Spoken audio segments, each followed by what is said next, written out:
Hello everybody.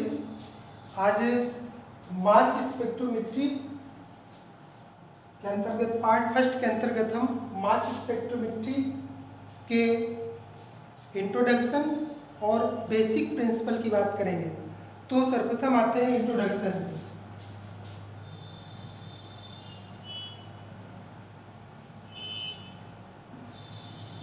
इसका introduction क्या होता है?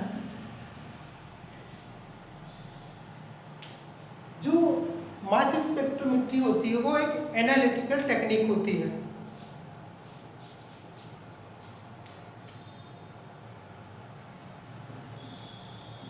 Mass spectrometry is an analytical technique. Analytical technique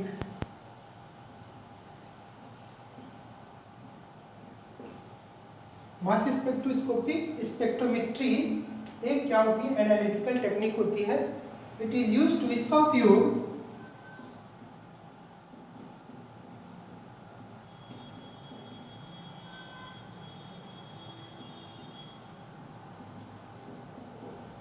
उपयोग फर्स्ट है किसी भी मॉलिक्यूल के मॉलिक्यूलर मास तथा मॉलिक्यूलर फार्मूला के डिटरमाइन करने में किया जाता है। डिटर्मिनेशन ऑफ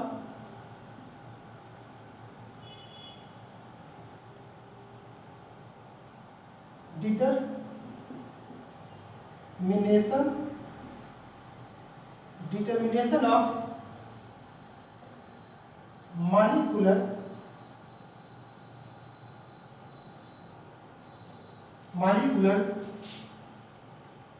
mass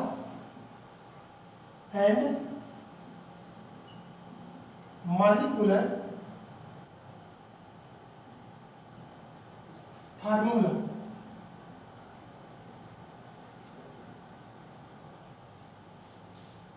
किसी भी कंपाउंड के मॉलिक्यूलर मास और मॉलिक्यूलर फार्मूला डिटरमाइन करने में यूज किया जाता है। Second,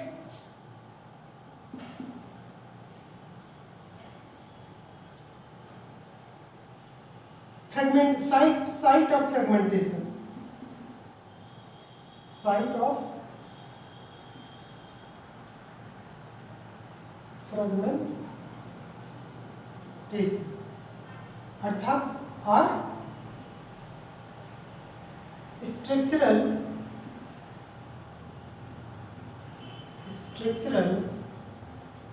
part unit of the compound। Next, identification of compound। identification of compound। और थर्ड है फोर्थ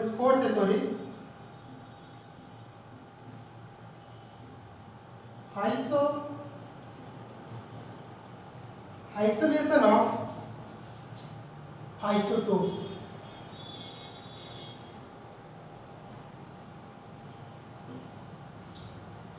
तो मास स्पेक्ट्रोमेट्री एक एनालिटिकल टेक्निक है। इसका उपयोग किसी भी कंपाउंड के मॉलिक्यूलर मास और मॉलिक्यूलर स्ट्रक्चर को डिटरमाइन करने में किया जाता है। Second, site of fragmentation, molecules पे कहाँ से फ्रेगमेंटेशन पॉसिबल हो सकता है। जिस साइड से फ्रेगमेंटेशन होगा वो उस कंपाउंड का स्ट्रक्चरल पार्ट होगा। तो स्ट्रक्चरल पार्ट के आइडेंटिफिकेशन में भी इस टेक्निक का क्या किया जाता है? उपयोग किया जाता है। Next, identification of unknown compound. कोई अननोन कंपाउंड है, उसके आइडेंटिफिकेशन में मास स्पेक्ट्रोमेट्री का उपयोग किया जाता है। क्यों? कि किन्हीं भी दो कंपाउंड के मास स्पेक्ट्रा बराबर इक्वल नहीं होते हैं, इसलिए इसका उपयोग आइडेंटिफिकेशन ऑफ कंपाउंड या नॉन कंपाउंड में किया जाता है। फोर्थ है, इस टेक्निक का उपयोग आइसोटोप्स के आइसोलेशन में किया जाता है। क्यों? क्योंकि आइसोटोप्स का जो मास होता है वो क्या होता है, अलग अलग होता है। अब इसको सबसे इंपॉर्टेंट बात यह है इसमें कि इसको मास स्पेक्ट्रोस्कोपी क्यों नहीं कहते। मास स्पेक्ट्रोस्कोपी, इसको मास स्पेक्ट्रोस्कोपी नहीं कहते हैं, इसको मास स्पेक्ट्रोमेट्री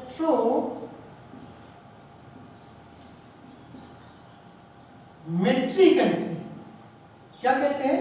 इसको मास स्पेक्ट्रोस्कोपी नहीं कहते, इसको मास स्पेक्ट्रोस्कोपी कहते हैं। ये पॉइंट नोटेबल है। क्यों? स्पेक्ट्रोस्कोपी की कोई भी ब्रांच होगी, जैसे कि microwave, IR, UV visible spectroscopy, NMR spectroscopy, ESR spectroscopy, इन सभी में मॉलिक्यूल के स्ट्रक्चर के डिटर्मिनेशन में या स्टडी करने में इलेक्ट्रोमैग्नेटिक रेडिएशंस का उपयोग किया जाता है। लेकिन इस टेक्निक में इलेक्ट्रोमैग्नेटिक रेडिएशंस का उपयोग नहीं किया जाता है, इसलिए इसको मास स्पेक्ट्रोस्कोपी ना कह करके मास स्पेक्ट्रोमेट्री कहते हैं। जो मास स्पेक्ट्रोस्कोपी टर्म का यूज करते हैं वो बिल्कुल गलत है। इसलिए इसका उपयोग, इसका नाम क्या है, मास स्पेक्ट्रोमेट्री है। ये रहा इसका इंट्रोडक्शन पार्ट। अब अपन बेसिक प्रिंसिपल की बात करते हैं। इसका बेसिक प्रिंसिपल क्या होता है?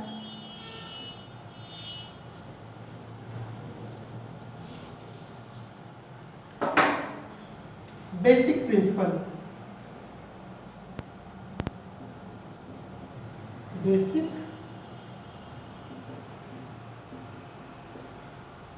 प्रिंसिपल्स क्या है?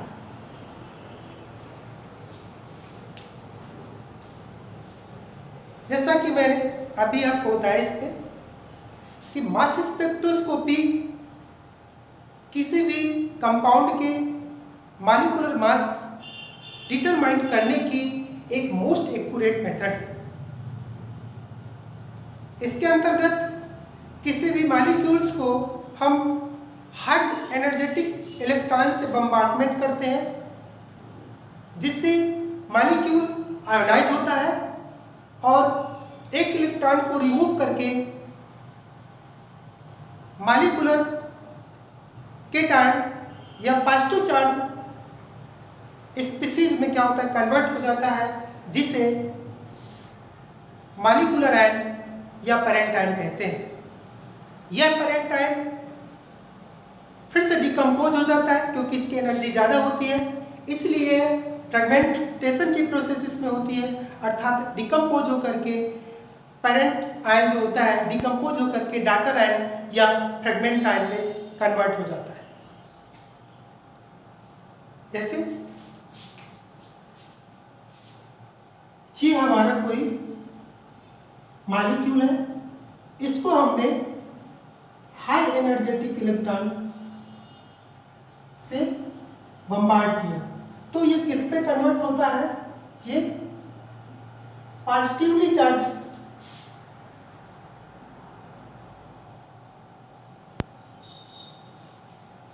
आयंस में क्या होता है, कन्वर्ट हो जाता है, जिसे क्या बोलते हैं, मॉलिक्यूलर आयन और पेरेंट आयन कहते हैं।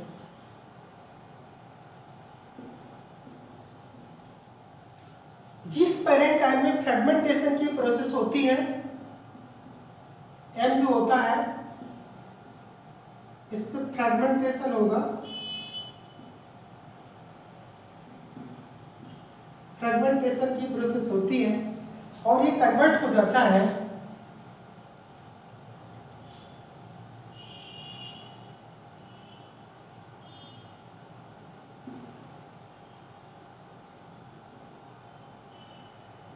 और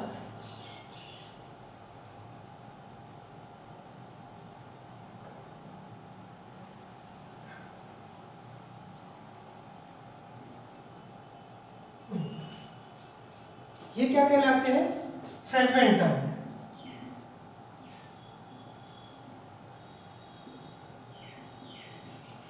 और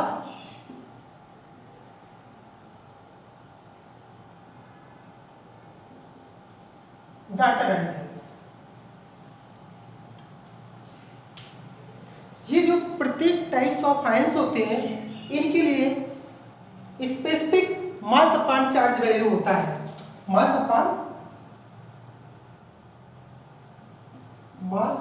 अपॉन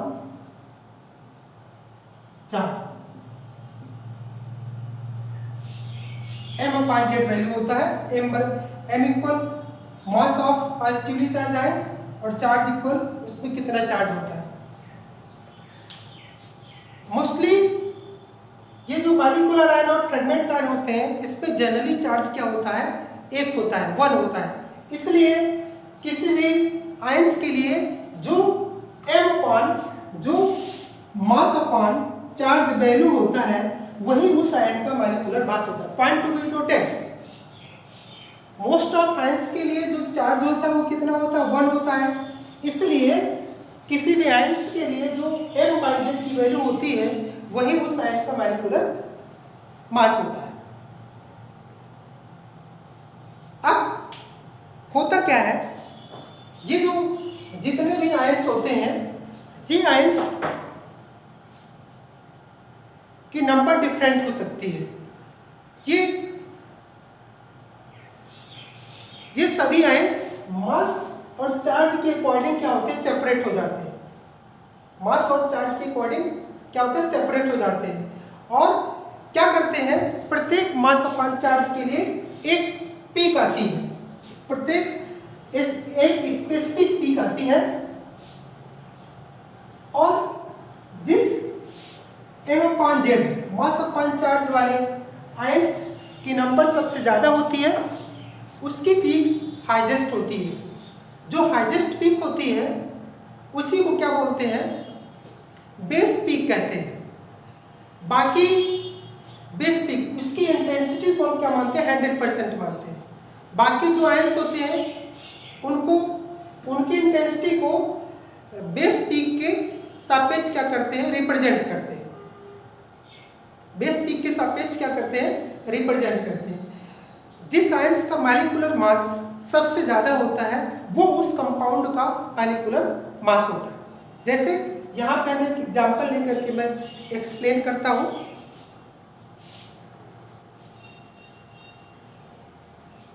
हमारे पास 2-मेथिल पेंटेन है। 2-मेथिल पेंटेन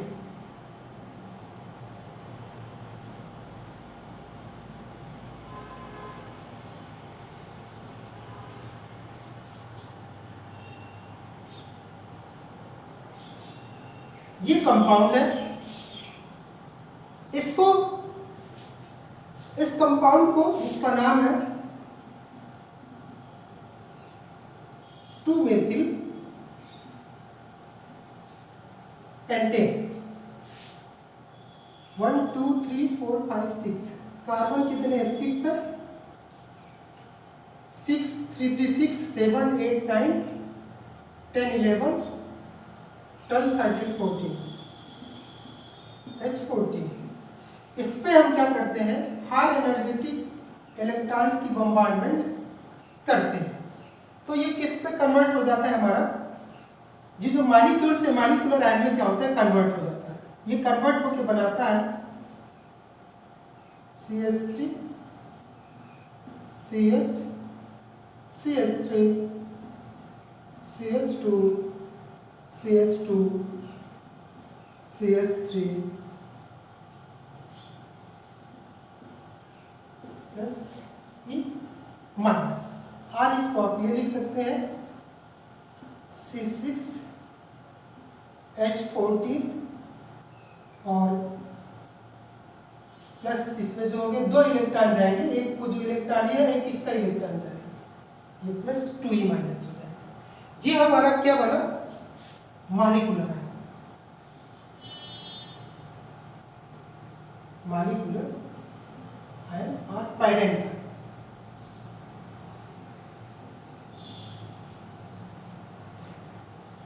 अब इसमें फ्रेगमेंटेशन की प्रोसेस होगी।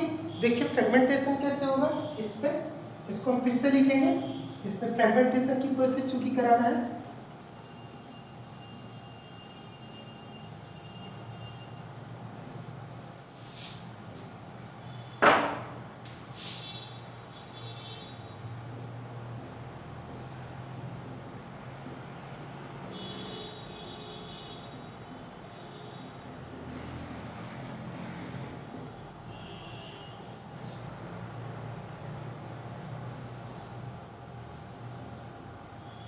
इस पे हमको कराना है फ्रेगमेंटेशन।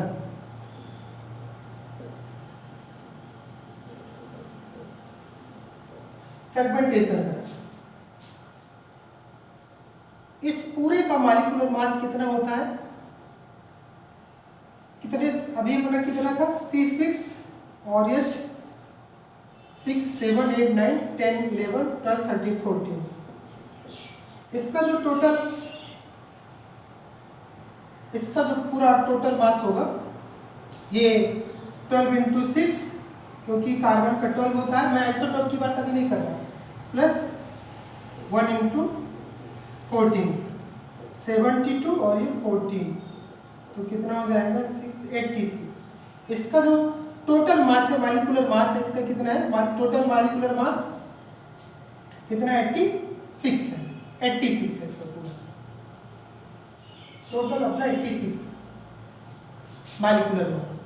अब इसमें फ्रेगमेंटेशन कराना है, तो सपोज यहां से हम इसमें फ्रेगमेंटेशन की प्रोसेस करते हैं, इस पार्ट से फ्रेगमेंटेशन हम करते हैं, इस पार्ट से। तो इधर कितना हो जाएगा, ये क्या बन जाएगा, ये कंपाउंड हमारा क्या बनेगा, CH3 पॉजिटिव और प्लस ये 1 2 3 4 5 C5 4 6 7 8 9 10 11 12 3 3 6 6 7 8 9 10 11 4 5 6 7 8 9 10 11 ये बन जाएगा। इसका इधर वाले का, इस पार्ट का कितना होगा मास, 12 13 14 15, इसका हो जाएगा 15। इधर कितना होगा 1 2 3 4 5 12 5 जा 12 इंटू 5 और ये प्लस 11 60 प्लस 11, तो कितना हो जाएगा 71। इधर वाले का हो जाएगा 71। अब इसको यहां से फ्रेगमेंट कर देते हैं, इधर से करते हैं, तो क्या बनेगा, कितने 1 2 3 C3 प्लस क्या हो जाएगा C3H 3 3 6 और 7 H7 प्लस 2, कितनी इधर 1 2 3, इधर भी बनेगा क्या C3H7 प्लस 2। हाँ, इसका मास कितना होगा 1 2 3 12 इंटू 3 36 और 7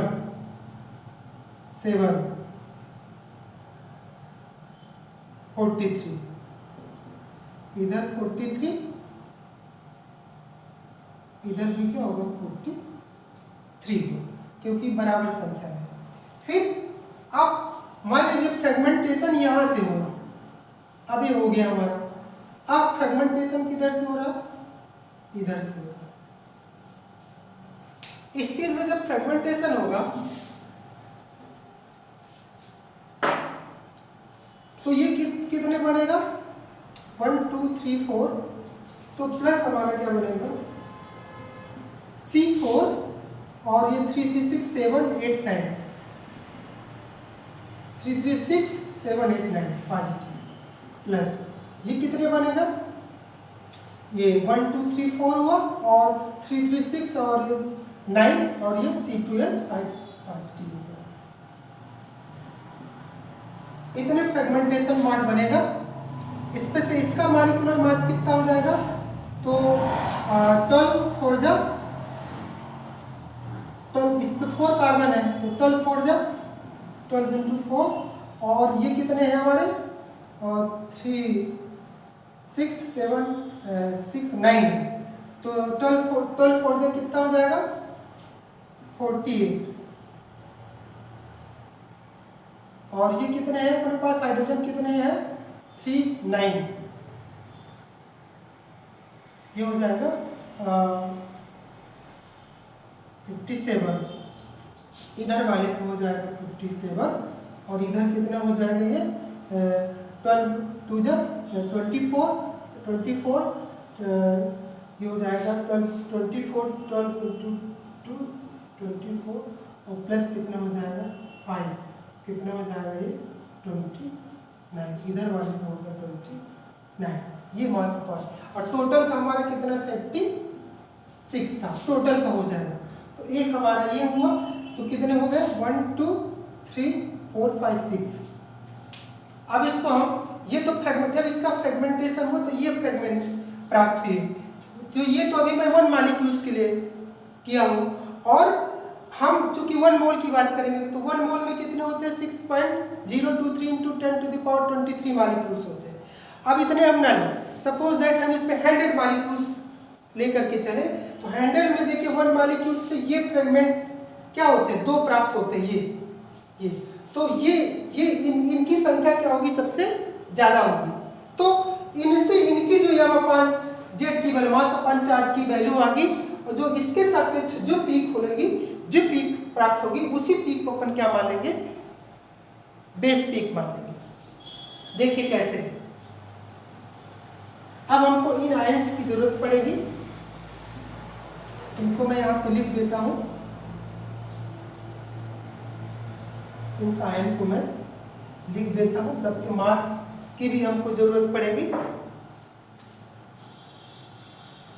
ये CH3 है प्लस है और फिर हमारे पास क्या है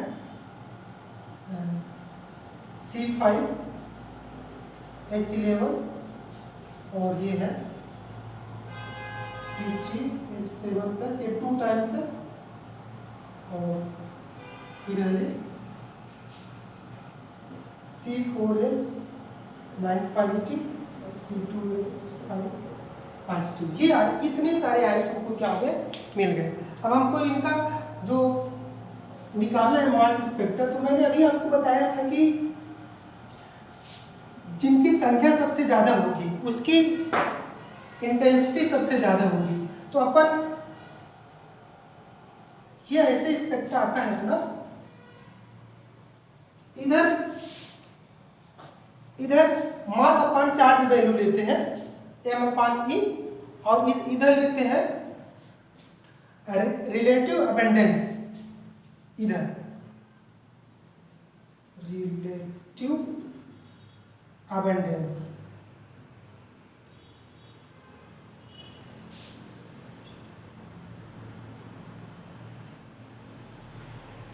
ये इनकी अपन लेते हैं यहाँ पे 10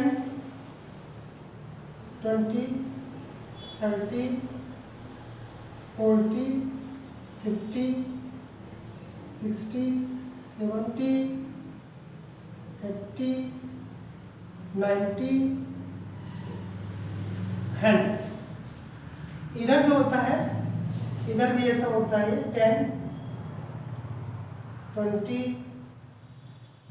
30 40 50 60 70 80 90 और इसी तरह 100। जो सबसे ज्यादा 100% आएगी तो किसकी आएगी, इसकी आएगी C3H7 की। और इसका मास कितना हो जाएगा हमारा, इसका मास हो जाएगा C3 36 और 7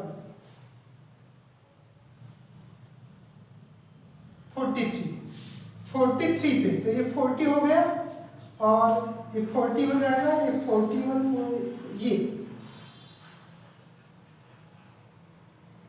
ये 43 है और क्या है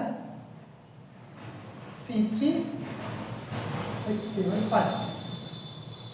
इसके सापेक्ष बाकी को निकालेंगे। ये CH3 है तो इसका कितना हो जाएगा, ये जो हमारा है तो ये मास अपॉन चार्ज इधर की, तो ये 12 13 14 15 तो ये 10 है, इधर पे आ जाएगा 15 CH3 पॉजिटिव। इसके बाद C2H5 तो C2H5 हमारा आएगा तो 12 2 जा 24 और 5 29, तो 29 इधर आएगा, ये 29, जब 29 हमारा इधर आएगा, इसका नेचुरल एबंडेंस अपना जो होगा ये हो जाएगा, ये यहाँ पे 20 पे आता है 20 29, ये होता है क्या 29 किसका है C2H5 पॉजिटिव और ये C3 का हो गया। फिर C4 का लाते हैं तो इसका मास कितना हो जाएगा, ये हो जाएगा 12 4 जा 48 और 9 तो हो जाएगा, इसको 9 हाइड्रोजन का हो जाएगा 7 और ये 57 किधर पे आ गया, ये 60 पे इधर पे आएगा, ये इधर पे आ जाएगा, ये 40 के अंतर्गत होता है 57, ये 50 हो गया, ये 57 कितना है, ये 57 किसके लिए C4H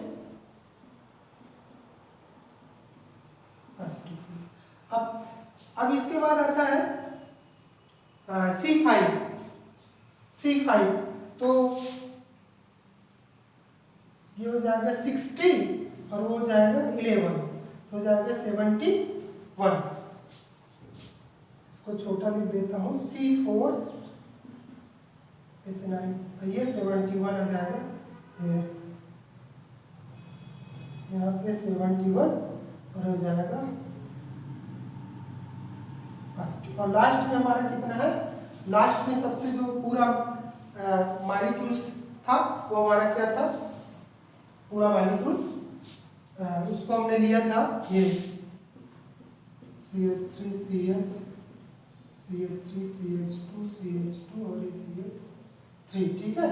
तो ये आया था कितना, इसका पूरा था C6 और ये 6 7 8 9 10 11 13 3 3 3 9 10 और 14, ये यहाँ पे था तो इधर पे आ जाएगा और इसकी वो कितनी थी 72 और ये क्या 40 है ना, तो 86, ये हो जाएगा 86 और 86 और ये हो जाएगा C6H14 प्लस, इसी यही है M प्लस, ये मॉलिक्यूलर है। ये 2-मेथिल पेंटेन का मास स्पेक्ट्रा है, इसको थोड़ा सा समझ लीजिए। सबसे जो हाईएस्ट पीक होती है, मतलब जिसकी रिलेटिव अबंडेंस सबसे ज्यादा होती है, उसको अपन क्या मानते हैं, इसको बेस पीक कहते हैं। इस पीक को क्या कहते हैं, बेस पीक कहते हैं। जो सबसे हाईएस्ट पीक होती है उसको बेस पीक कहते हैं। और इस बेस पीक के सापेक्ष दूसरे आयंस के पीक को क्या करते हैं, डिटरमाइन करते हैं with respect to base peak कि कितना परसेंट इसके सापेक्ष क्या है प्रेजेंट। क्यों, क्योंकि इसको हम 100% मानते हैं रिलेटिव अबंडेंस, और इसके सापेक्ष इनकी अबंडेंस को क्या करते हैं, फाइंड करते हैं। और जो ये जिस पीक का मॉलिक्यूलर मास सबसे ज़्यादा होता है। तो सबसे ज़्यादा मॉलिक्यूलर मास इसका 86 है, तो ये थोड़ा सा इधर आएगा, ये 90 बनेगी, यहाँ पे ये है 86 है ना, ये हाँ, तो ये क्या कहलाएगा, ये वाली जो पीक आएगी वो क्या कहेंगे, मॉलिक्यूलर, ऊपर वाला इरेज कर देता हूं,